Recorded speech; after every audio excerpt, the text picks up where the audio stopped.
Hello, and welcome to The Last Bachelor. Before anything, I'd like to give a shout out to everyone out there fighting the good fight, wherever the good fight is being fought. With that being said, this is episode 11, and we're going to discuss masculinity and the state of masculinity.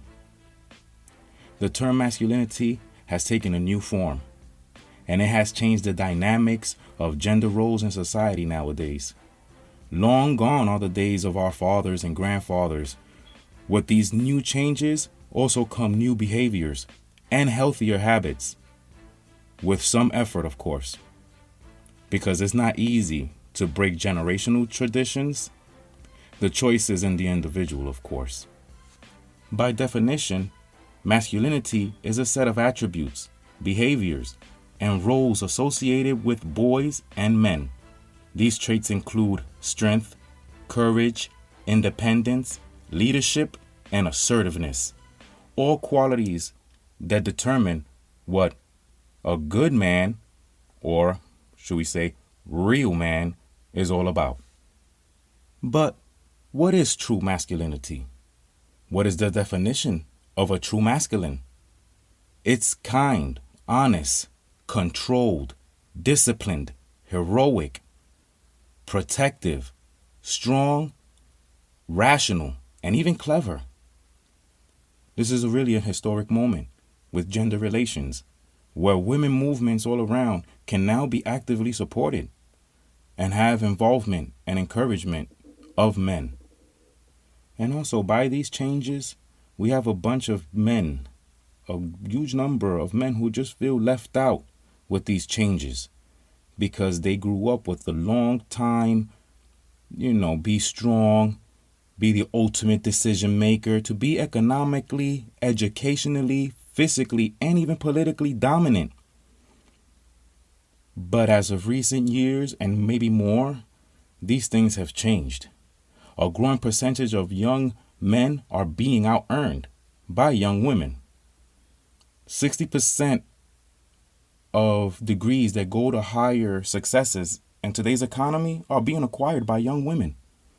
That's to say that long gone are the days of gender roles and career roles based on men and women.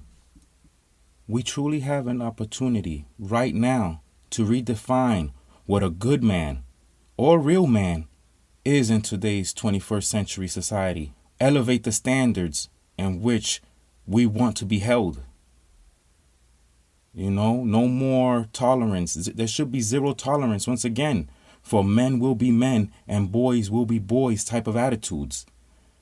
We need to start behaving such and stop embracing this sexist and misogyny thing that bonds us, because it seems like that's the way to get your man ticket. That seems to be the way that we earn our way into the club. But that club is burning down. That club is been proven to be faulty. Everything that we ever was taught by older generations, when we went through them, they were just pain and headaches. And who wants pain and headaches forever? But us men, we have the power to really change that narrative and welcome a new narrative, where we could teach the younger generations of what's going on right now is to better accept women, because women are a part of who we are and will always be a part of who we are. So right now we're living in an era where before the older generations, everything had its place. There were jobs for certain women that only women took up that now are being taken up by men nowadays. Nowadays is even acceptable in some relationships where the man can be the home dad and the wife is the ultimate decision maker and breadwinner. And they're okay with that in some relationships. And in some, they still cater to the old-fashioned ways. But in the end, the real focus should be the equality between us.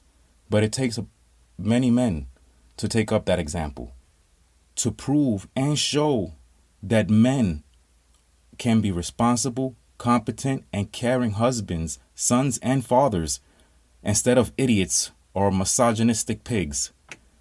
Excuse me.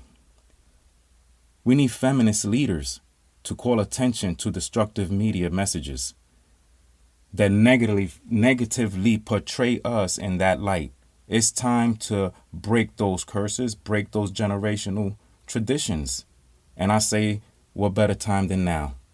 You know, we could give it the classroom environment treatment, where if we see a certain behavior that is not really going accordance to what is deemed manly, then we need to stamp it out.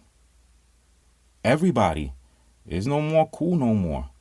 It's time to admit and take accountability for the fact that men were taught wrongfully. We cannot fail in redefining men's roles alongside women. Women have to be present in order for this to work. And we can also help our brothers and fathers and sons to do the same thing as men. You know, but it's not going to be as easy. These conversations can easily go left. Actually, I like to share a story using case studies. And I have one today of an example of really why is it that most men, when choosing to live this lifestyle of what a masculine man truly is, it gets the opposite reaction from sometimes a friend who really is stuck in the man box and expects you to always be down with it. Mike and Dave have been friends for over 10 years. They have come from the same neighborhood and have a few mutual friends.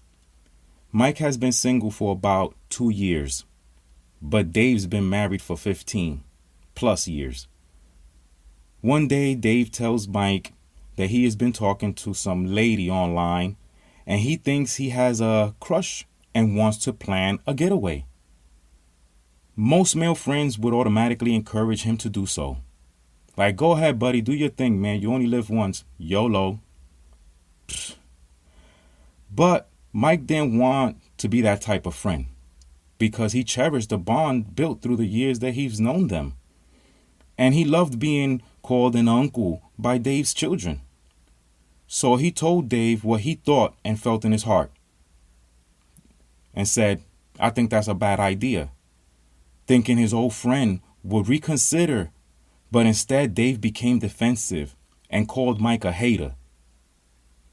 And these conversations can lead here most of the time because most of us are so deeply buried in the man box, a term used by psychologists, that not many attempt to get out of that space because the consequence can lead to hazing and bullying because you went against the grain.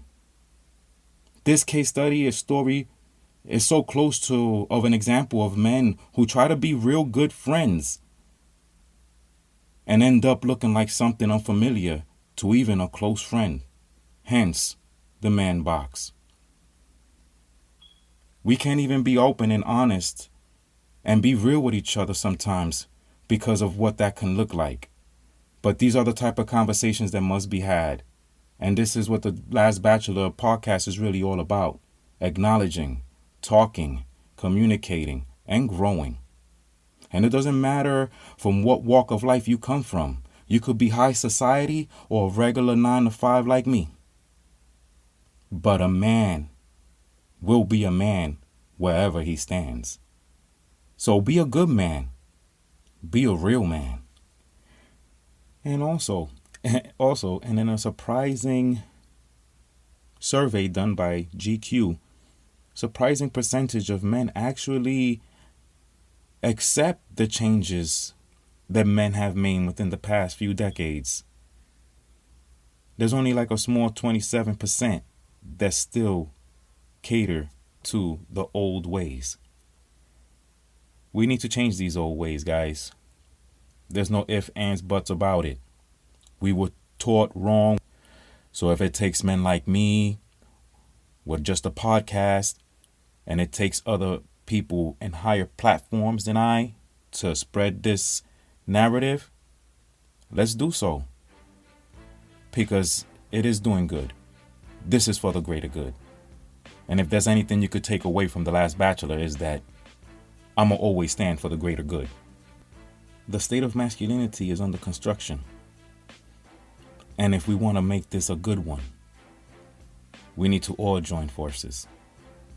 Because it's about that time.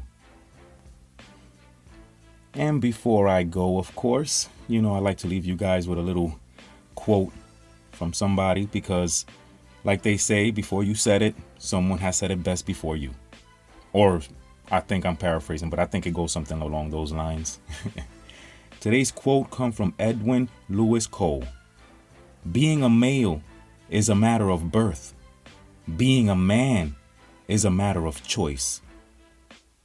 You've been listening to The Last Bachelor with Elvin Matos. Till the next episode.